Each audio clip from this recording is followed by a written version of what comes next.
There were many people in this world who die thinking about ruling the world.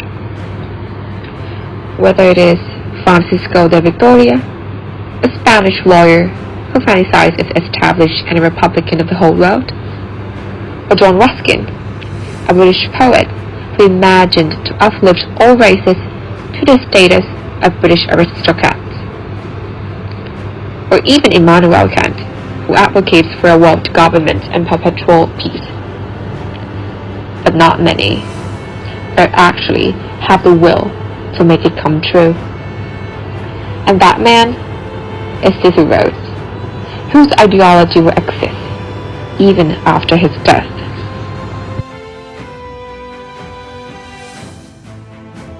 So, let's introduce you to one of the most iconic historical figures and one of the richest men who ever walked on earth, Cecil John Rhodes. Cecil John Rhodes was an English-born politician and businessman who lived during the 19th century. He was born on July 5, 1853 in a small town not so far from London called Bishopstortford in England. His father, Reverend Francis William Rhodes, a priest. However, in this case, Cecil Rhodes was definitely not a saint. Yeah, we'll see. And his mother, Louisa Peacock Rhodes, was a high-profile lady. From infancy through adulthood, this British lad has been defined by his qualities. A sick child almost didn't radiate much of the magnificent. He suffers from asthma so severely that he had to drop out of Bishopstortford Grammar School to study with his father at home. And as an adult, he also labeled as gay. Then he will be sent to live with his half-brother Herbert Rhodes, who thought of settling in cotton farming in South Africa, which is about to be the turning point of his life. And it's because of his life in Africa that will turn him into a billionaire within the blink of an eye. And it only took a decade for him to upgrade himself to a position of Mr. Diamond Mine owner.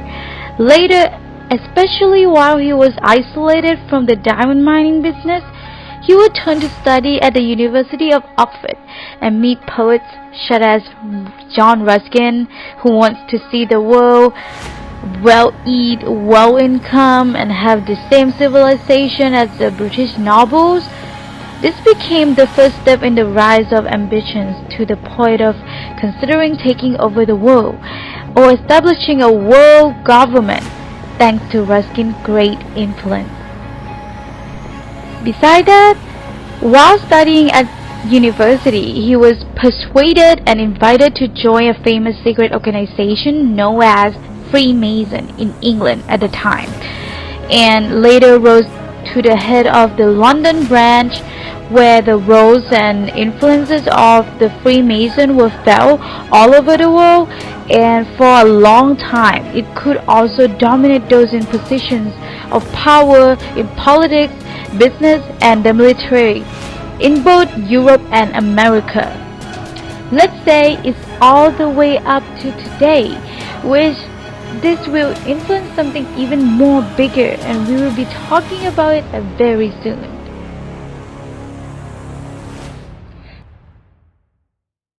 So, can you guess what he means by the taking over the world? I bet you don't, because it's even a whole another shocking story. Peridot. The well-known classical theory of social Darwinism appears to be an unavoidable omission for this man, Cecil Rhodes, as well. I contend that we are definitely less in the world, and that the more of the world we inhabit, the better it is for the human race. Doesn't this look somewhat familiar? Like, aren't we just talking about it? Yes, because this literally is the survival of the fittest. This is social Darwinism, the idea that certain people are powerful in society because they are innately better. And of course, for Cecil Rhodes, it cannot be any other race except the British.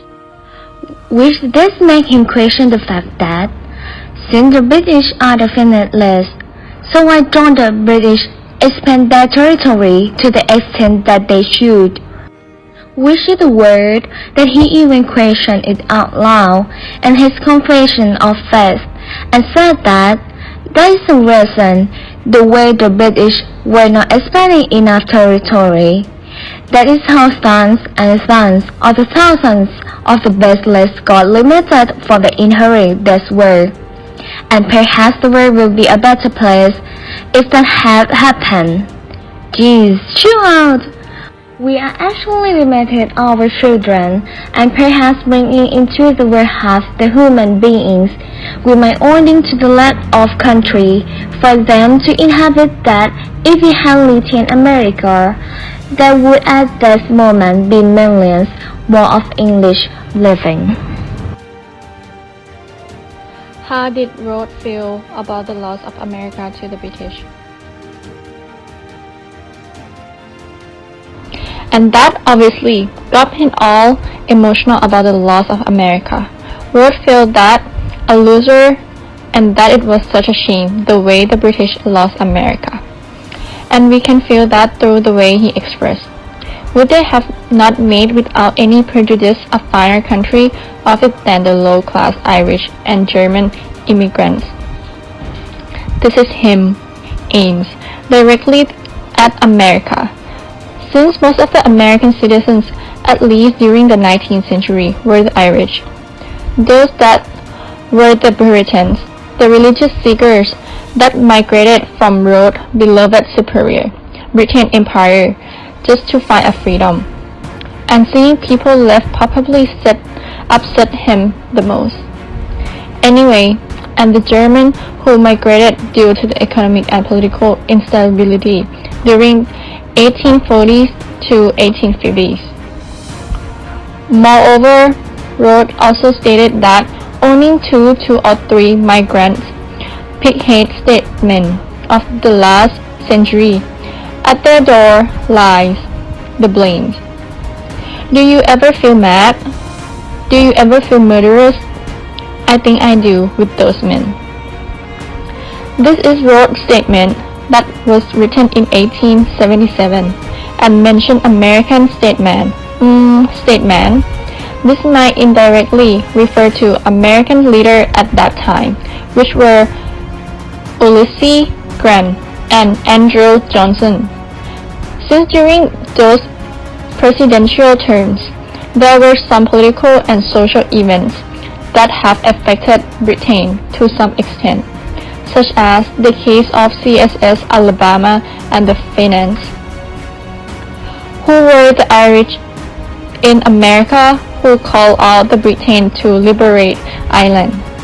For this reason, it might be understandable for someone who was sensitive about British children or British children conquest of the world mission like Rhodes to call those statements pighead, because he might be furious at the events that might contradict his ultra-nationalist will. Again, in order to get into Rhodes's mind of what he thinks the British should do with Africa, you need to remember about his ideological view of British people and the empire. Ah yes, the social Darwinism and the white man burden. Well then, it is no surprise that he wanted to expand his beloved empire to the rest of the world, and in this case, his familiar Africa. In the meantime, Britain was in its golden hour, as Africa at this point was in a position where it might be taken over by Britain due to the lack of strong government. This is a chance, as seen by Rhodes, to take every possibility of seizing more land. And this is not only because he wanted to bring enlightenment to the many different states in South Africa by uniting the continent under the British rule, but also because his desire was to be able to draw a lead line from Cairo to Cape Town, constructing a railway across the entire continent of Africa without ever leaving British territory. He even once stated that, if there be a God, I think that what he would like me to do is to paint as much of the map of Africa British red as possible. That what he said.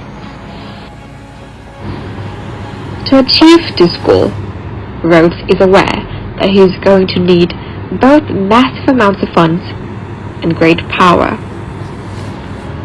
Despite the fact that he was already a successful and wealthy businessman with his WS Consolidated Mines Company, which has a fund of more than £200,000, and he probably likely has to have some useful connections with powerful people as a result of his success.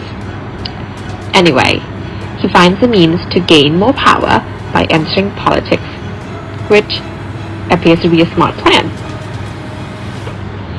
Rhodes then ran for election to the Cape Colony's Parliament in 1881, in a seat where he would have to rely on Boer support. He were the descendants of the Eastern Cape's Dutch-speaking founding residents. Rhodes' entry into Cape politics was forceful and set the tone for his imperial ambitions in handiwork in later years. Rhodes used his political influence as Prime Minister to expropriate property from black Africans under the Glenn Gray Act, as well as increasing the wealth threshold for voting under the Franchise and Ballot Act, thereby banning black people from voting. However, he was compelled to retire in 1896 after the catastrophic Jameson Raid, an unlawful attack on Paul Kruger's South African Republic, which he oversaw during the early 1890s. His career, in the end, never recovered. His heart then soon weak and died in 1902 after years of ill health. He was buried in what is now Zimbabwe, Rhodesia, that was named after him. Now that Rhodes is gone, but is he entirely gone? Because there was surely something left, the secret society, as not only does he get the influence of taking over the world or, in other words, establishing the world government, from his Oxford University professor like John Ruskin, but he is also inspired by him to create a secret society of British men who would be able to lead the world and spread the spirit of the Englishmen that Rhodes so admired to all corners of the globe. Why should we not form a secret society with but one object, the furtherance of the British Empire, and the bringing of the whole uncivilized world under British rule, for the recovery of the United States, for the making the Anglo-Saxon race but one empire. Therefore, if we stand on Rhodes' shoes, the type of secret society that should be founded is likely to be the one in which the British noblemen gather to bring other uncivilized people under their dominion. A society with members in every region of the British Empire working on the same object and idea. A society that inspires people by regulating the press.